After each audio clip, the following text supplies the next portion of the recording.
Dalam pelajaran sebelumnya kita bicara tentang apa? Bicara tentang apa kemarin? Mengalahkan iblis. Ada 3 hal yang akan menguasai atau bahkan selalu akan mencobai hidup kita. Yang pertama kemarin kita bicara tentang siapa? Iblis atau setan. Yang kedua ya ini. Apa ini? Hidup yang lama. Dan yang ketiga nanti adalah lingkunganmu, ya, pergaulanmu. Nah, sekarang kita akan bicara tentang hidup yang lama. Mari buka Alkitabnya menurut Paulus. Dia berkata di dalam Roma pasal yang ke-7 ayatnya yang ke-19. Roma pasalnya yang ke-7 ayatnya yang ke-19. Demikian firman Tuhan, sama-sama dibuka, digarisbawahi dan dibaca bersama-sama. Setiap kata-kata firman Tuhan ini perlu digarisbawahi supaya firman itu betul-betul mengena di hati. Amin. Amin. Oke, sudah ketemu semuanya? Sudah ketemu semuanya? Baik, bagi yang belum bisa membaca Alkitab, dengar dengan baik. Bagi yang sudah membaca Alkitab, ucapkan dengan penuh semangat, keras, dan suara yang lantang sampai setan pergi dari tempat ini. Amin. Mari ucapkan bersama-sama 3, 2.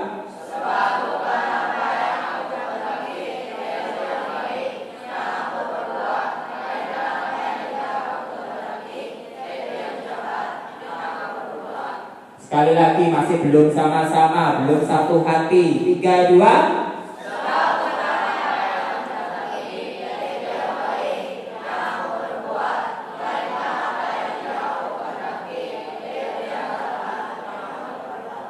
Amin. Banyak orang Kristen seperti Paulus. Apa yang mereka tidak bisa berhenti melakukannya?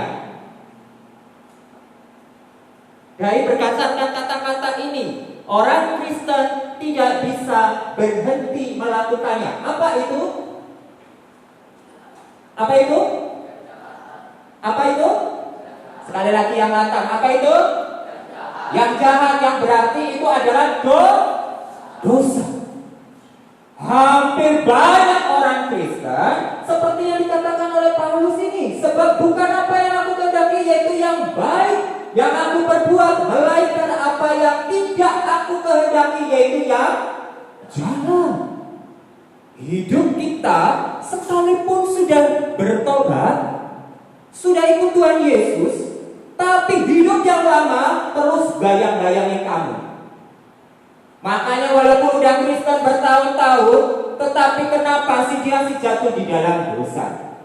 Tetapi harusnya nanti kita akan belajar, kalau orang Kristen yang sungguh-sungguh, sekalipun dia pernah jatuh di dalam dosa, sekarang bertobat terima Tuhan Yesus, tapi ke depan walaupun dia masih bisa melakukan dosa, tapi ada yang berbeda dari orang dunia. Amin. Amin. Lanjut. Yuk, tolong dibaca Yunike.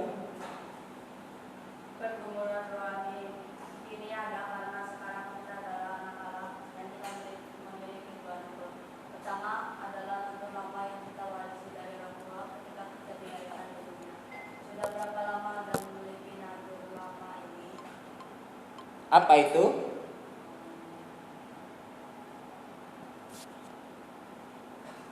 Ayo, apa ini? Sudah berapa lama Anda memiliki natur? Anda ini bukan kamu, Anda ini kita semua. Sudah berapa lama? Sejak lahir sebagai manusia. Tepuk tangan untuk Yunike. Jadi kita lahir, kita itu mewarisi dosa orang tua kita. Orang tua kita mewarisi dosa orang tuanya lagi, dan itulah ketika Adam jatuh di dalam dosa, kita dikutuk di dalam dosa. Semua ada di bawah hukuman dosa. Lanjut, Ruth.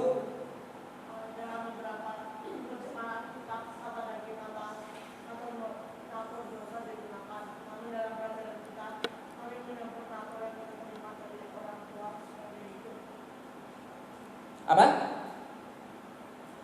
Sebagai hidup? Hidup titik-titik. Apa itu?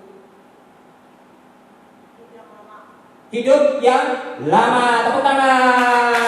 Hidup yang lama. Sekali lagi tadi sudah bicara, jadi kita lanjut saja. Terus berikutnya, Gracia.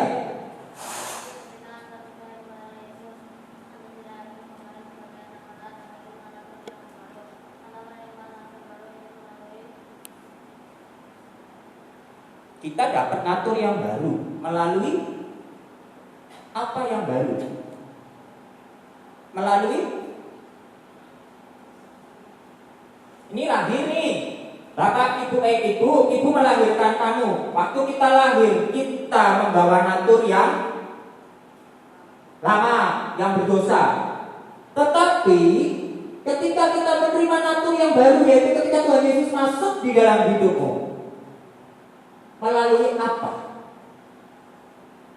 Bahasa Inggrisnya gampang ini, sering dipakai. Born again, berarti melalui lahir yang baru. Amin. Tepuk tangan untuk Tuhan Yesus Kristus yang selalu melahirkan baru kita. Ya, saya percaya dan yakin semua anak-anak boas, guru-guru, semua nyoning samoning, kita semua yang ada di tempat ini, bahkan semua orang-orang Kristen yang sungguh dengan sungguh hati, mereka dilahirkan kembali. Artinya apa? Kristus melahir barukan kita. Lanjut. Berikutnya, ayo, Abnil.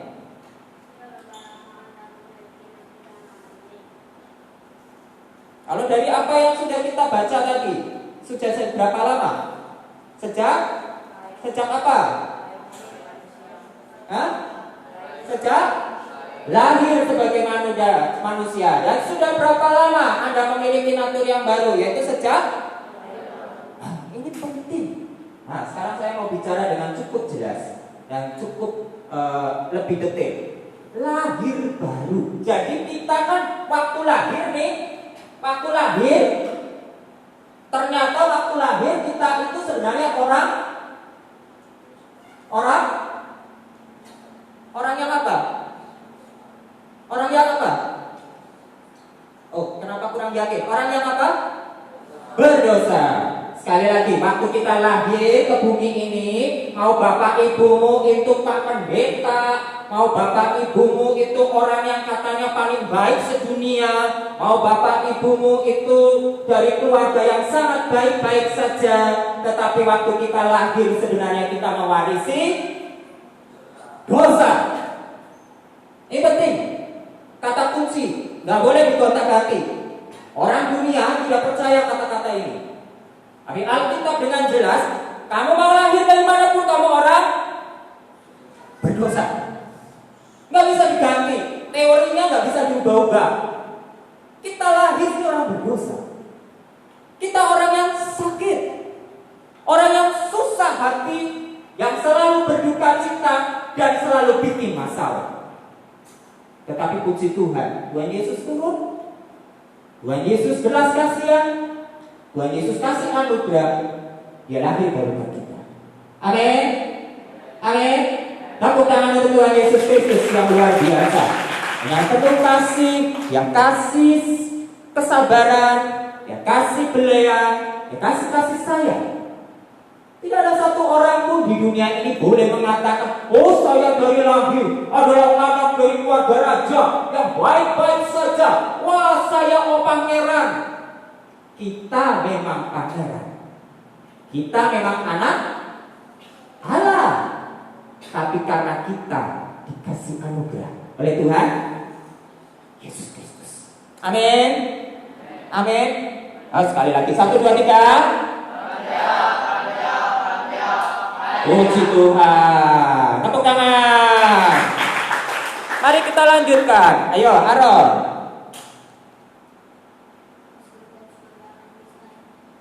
Yang keras suaranya.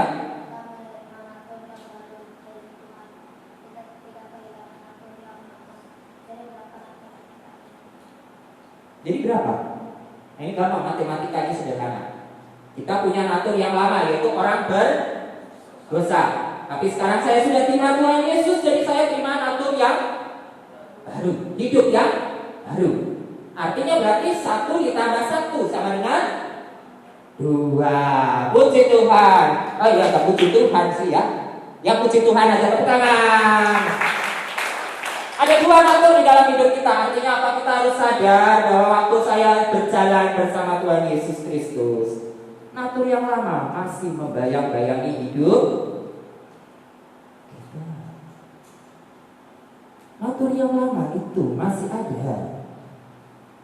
Tuhan Yesus bersama saya, di depan, di samping, dan di belakang saya. Dia topang saya waktu saya jatuh. Dia bimbing saya untuk ke depan maju. Dan dia jadi sahabat saya waktu saya sedih. Tapi ingat, di sampingmu juga ada siapa lagi? Ada setan yang akan terus ganggu kamu dan tidak rela anak yang satu ini diambil Tuhan Yesus Kristus. Dipuji Tuhan, Tuhan Yesus bukan Tuhan yang cuma kasih belas kasihan dan sayang sama kamu. Dia bela kamu dan dia hantam setan dan iblis. Amin. Tepuk tangan untuk Tuhan Yesus Kristus. Lanjut. Berikutnya.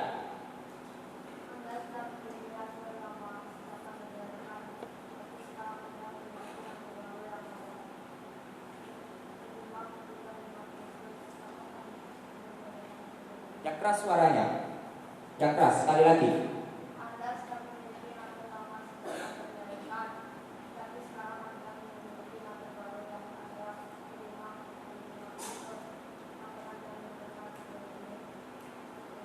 Ketika saya ini sederhana ini. Ketika saya apa?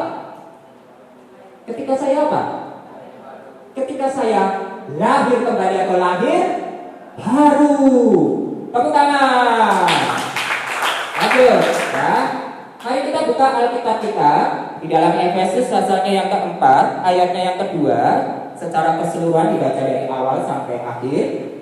Efesus pasal yang keempat, ayatnya yang ke-22. Tolong dibaca semuanya.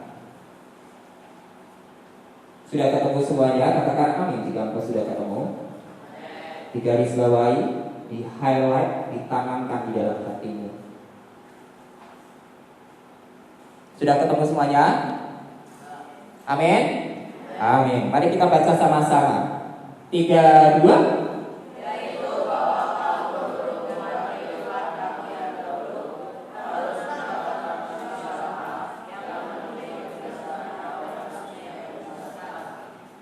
Sekali lagi 3, 2.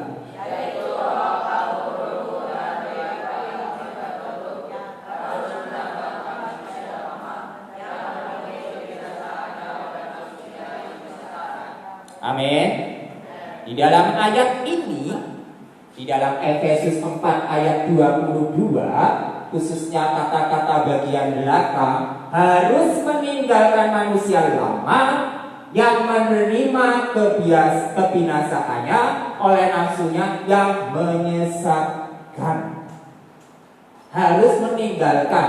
Apa makna natur lama itu? Baik atau jahat? Baik atau jahat? Gampang ini, baik atau jahat? Jahat. Betul sekali, tepuk tangan. Di sini ada kata-kata yang menarik ya. Harus menanggalkan. Menanggalkan itu bukan cuma meninggalkan. Di dalam bahasa Indonesia ada 2 kata yang sering dipakai. Satu adalah meninggalkan. Yang satunya lagi adalah menanggalkan. Bisa bedakan? Ada yang tahu bedanya? Mirip tapi beda banget. Meninggalkan, menanggalkan. Alkitab pakai kata menanggalkan. Contoh, kalau saya pohon itu ya, pohon, set ya. Ini pohon ya, ini pohon. Ada ranting, betul ya? Anggaplah pohon ini adalah aku, saya. Ini saya. Oke ya, ini saya. Saya mau menanggalkan. kebiasaan lama saya. Berarti saya potong. Misalnya ada ranting yang jelek, diapain? Potong. Potong.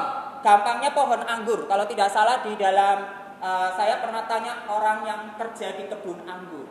Ini anggaplah kamu adalah pohon anggur. Pohon anggur katanya ya, supaya dia tumbuh subur harus di apa? Alkitab juga pakai. Harus dipotong ranting-ranting atau dahan-dahan yang jelek sehingga dia tumbuh dengan bagus. Kalau ini dibiarin, dia tumbuh enggak? Katanya tidak tumbuh dengan baik dan buahnya jelek. Nah, saya belum pernah jadi pekebun anggur, jadi nanti tanya tolong sama orang yang biasa berkebun, misalnya Pak Parman, tanya sama Guru Jo, atau tanya juga orang-orang yang lebih ahli dan pintar, ya. Tapi setahu saya memang kalau pohon semakin dipangkas yang jelek, dia akan tumbuh makin subur. Coba lihat kebun di bawah sini. Amati sekelilingmu. Semakin dipangkas, semakin tumbuh subur. Ini namanya meninggalkan. Kalau meninggalkan, ini pohon anggur. Pohon anggurnya jelek, bakar aja. Ini meninggalkan. Tuhan bilang, Paulus bilang, menanggalkan manusia lama. Dirimu hilang atau enggak? Enggak. Kalau meninggalkan, ya tinggal aja. Mainannya jelek, tinggal aja gitu. Nah, itu meninggalkan. Tapi menanggalkan adalah memangkas yang buruk dan terus memelihara dan terus bertumbuh di dalam Tuhan. Amin. Amin. Mari kita lanjutkan sekali lagi. Yuk, berikut ya. Siapa sekarang? Ayo, Ezra, tolong baca.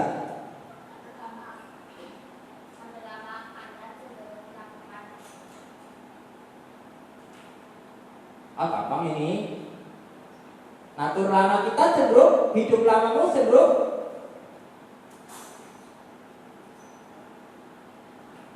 apa? Ya apa ya? Salah. Nih, coba lihat adik-adikmu dari sana tuh. Coba lihat sekelilingmu.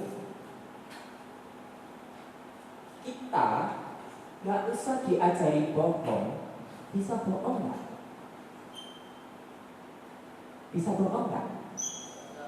Bisa bohong nggak? Yang ngajarin siapa ya?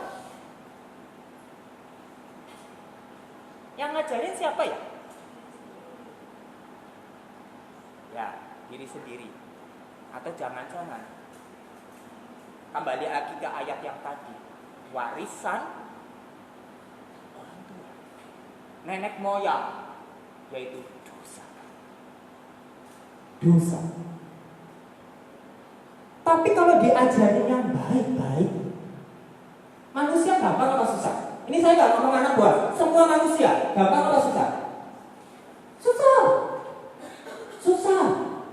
Mau orang dewasa, mau anak kecil, mau kakek nenek, hal yang baik susah. Guru Nugi pun belajar banyak hal yang susah. Menurut firman Tuhan harusnya begini, tapi Guru Nugi lakukan yang begini, tidak sesuai. Tapi orang Kristen bedanya sama orang dunia.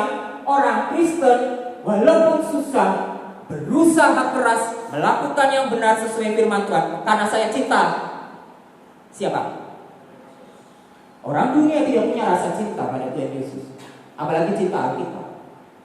Jadi dia mau melakukan yang baik maupun melakukan yang jahat, semua untuk dirinya sendiri. Tapi orang Kristen dibenarkan dan diubahkan seturut kehendak Kristus. Amin. Amin. Tepuk tangan untuk Tuhan Yesus Kristus. Sekali lagi kita lanjutkan nomor 10. Berikutnya, sambut.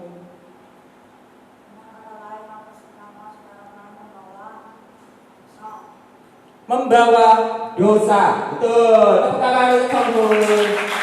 Dari tadi kita sudah bicara tentang itu. Natur lama berarti bicara tentang dosa. Jadi natur lama itu adalah segala sesuatu yang membayari hidupku untuk melakukan segala perkara yang jahat, untuk membuat kamu tenggelam di dalam dosa.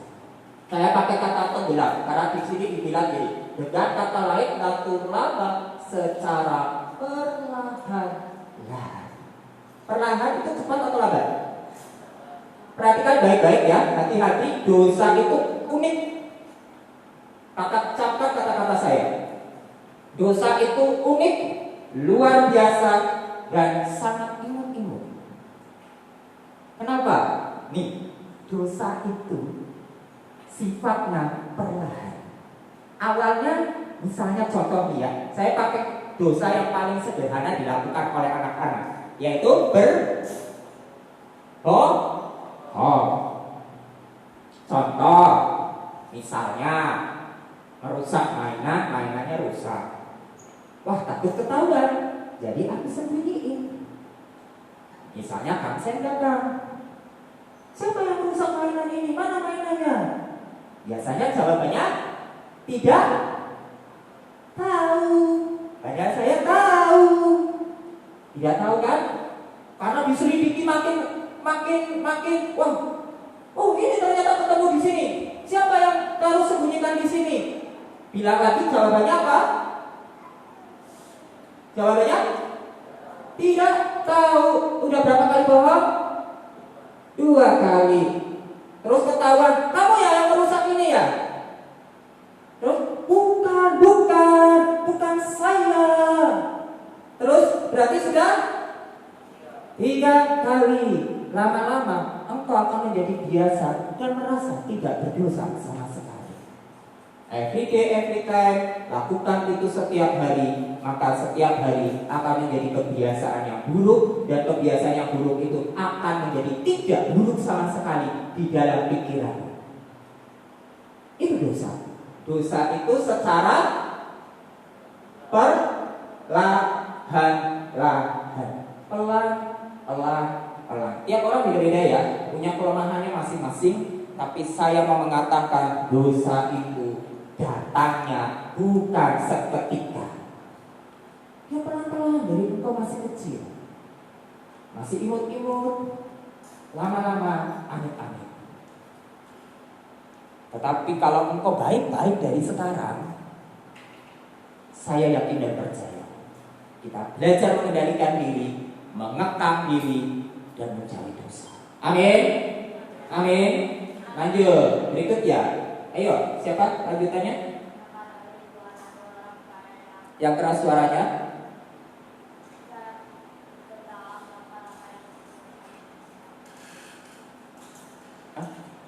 Enggak kedengeran. Yang keras suaranya.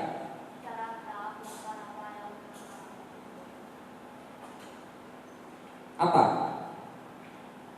Manakah dari 2 natur orang percaya yang secara bertahap melakukan apa yang menyenangkan hawa nafsu?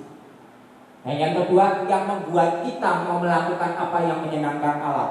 Apa itu? Apa itu? Gampang ini. Apa itu? Yang menyenangkan hawa nafsu adalah? Yang menyenangkan Allah?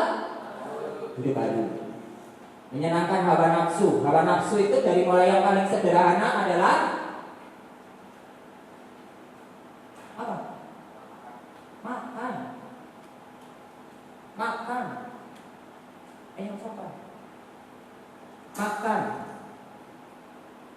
Makan itu nafsu. Makanya ada namanya nafsu makan. Nafsu makannya berlebihan, rebut tempenya tetangga. Uang yang itu aja belum makan, kamu ambil. Ini udah nafsu. Ini hidup lama, mengingini barang orang lain. Tapi menyenangkan Allah adalah hidup yang baru. Hidup yang baru berarti apa? Hidup yang baru, hal paling sederhananya adalah membagi diri. Contohnya, saya punya TP 10, dia punya TP 1. Dia bilang dia kasih 8, oke lah, TP itu kasih ke daripada dia. Tapi kok kamu bisa punya PP 10? Saya tidak tahu. Tetapi itulah menyenangkan Allah, hidup baru. Amin. Amin. Ini hal paling sederhana. Saya pakai ilustrasi-ilustrasi yang paling simpel. Kalau yang lebih ruwet lagi boleh lah nanti. Ya. Mengerti Shalom? Puji Tuhan. Tepuk tangan. Lanjut. Berikutnya. Yabes bisa lihat? Ya, coba dibaca. Yang keras suaranya.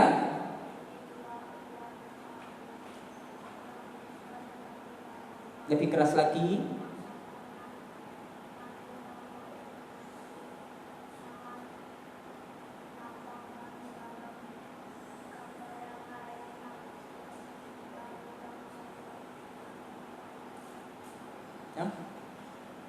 Nggak usah pusing-pusing. Gambar yang ini sama gambar yang ini.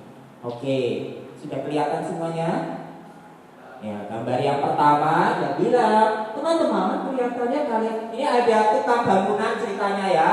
Kemudian ini ada misalnya kamu, gitu ya, saya, kamu, diri sendiri. Dia melihat orang lain atau mungkin anggap aja itu temannya, ya. Teman-teman, kelihatannya kalian kedinginan. Bagaimana kalau aku berbuatkan segelas kopi untuk menghangatkan tubuhmu? Oke ya. Kemudian ini ada seorang ibu-ibu, saya nggak tahu ibunya siapa. Ini bisa aja tetangga atau mungkin kelihatannya tetangga ya, karena di dalam ceritanya bilang, aduh, kamu ini membuat saya gemetaran. Mengapa pekerjaan ini tidak selesai sampai sekarang? Di mana pimpinanmu? Gitu ya. Menurut kamu, ya. Ini contoh paling sederhana sekali. Ini natur apa? Lama atau baru? Ini natur apa? Lama. Kenapa kok bisa bilang begitu? Kenapa ini natur yang baru? Ada yang bisa kasih pendapat? Oh, berarti kalau semua orang yang lemah lembut seperti ini natur yang baru. Kalau orang yang kasar begini berarti natur yang lama. Kenapa? Ayo, ada yang bisa kasih pendapat SMP SMA khususnya? Sudah harus berpikir kritis. Apa yang membedakan antara ini dan itu? Ini bukan cuma sekedar kata-kata di dalam kalimat di sini. Tapi ada sesuatu yang lebih dalam daripada itu. Apa itu? Ada yang bisa kasih pendapat? Ada yang bisa kasih pendapat? Menurut kamu, orang ini marah-marah untuk kepentingannya siapa? Orang egois. Tapi Tuhan Yesus ajarkan, waktu engkau diubahkan oleh Tuhan Yesus, engkau menjadi apa? Baru. Kalau engkau jadi baru, hidupmu yang lama tidak ada lagi. Artinya apa? Hidupmu sekarang untuk siapa? Untuk siapa? Bukan cuma untuk Tuhan Yesus, tapi untuk siapa?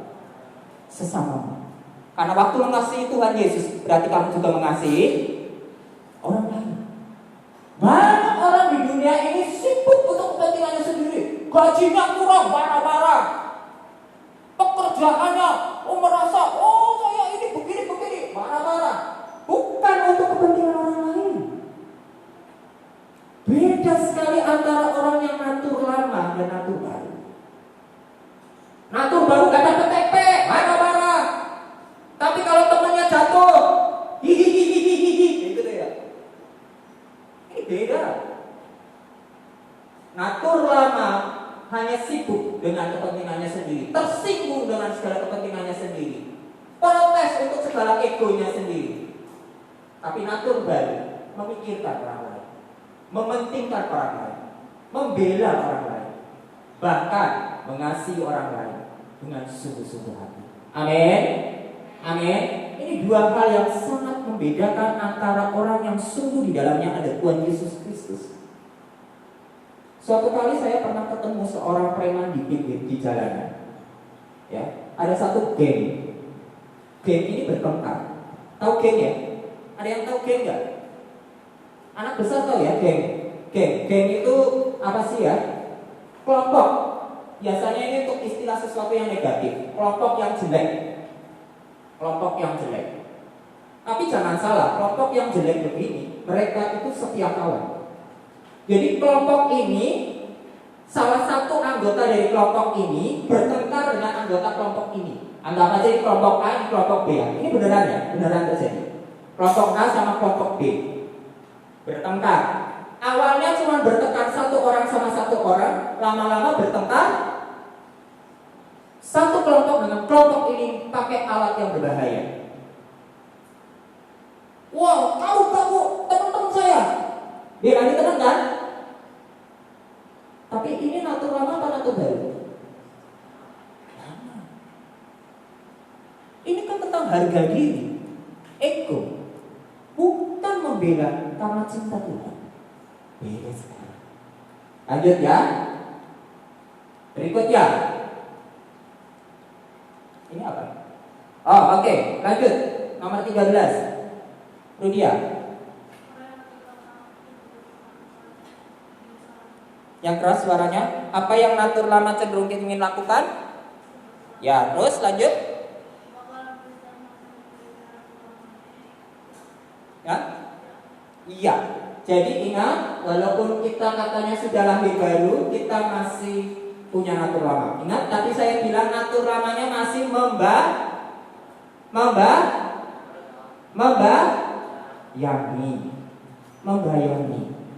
Ingat, iblis berkeliling seperti singa yang mengaum-ngaum mendapatkan mangsa.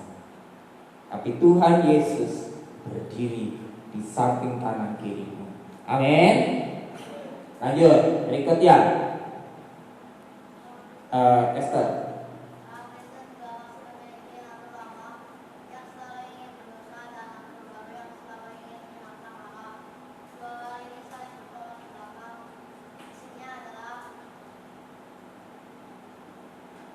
Hasilnya apa? Hasilnya apa? Hasilnya yang mana?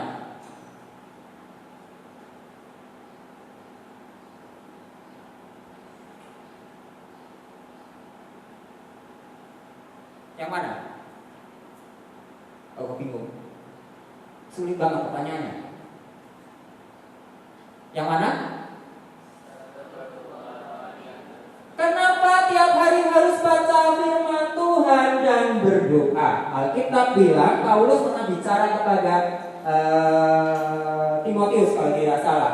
Latihlah dirimu terus-menerus dengan berdoa dan baca firman. Amin.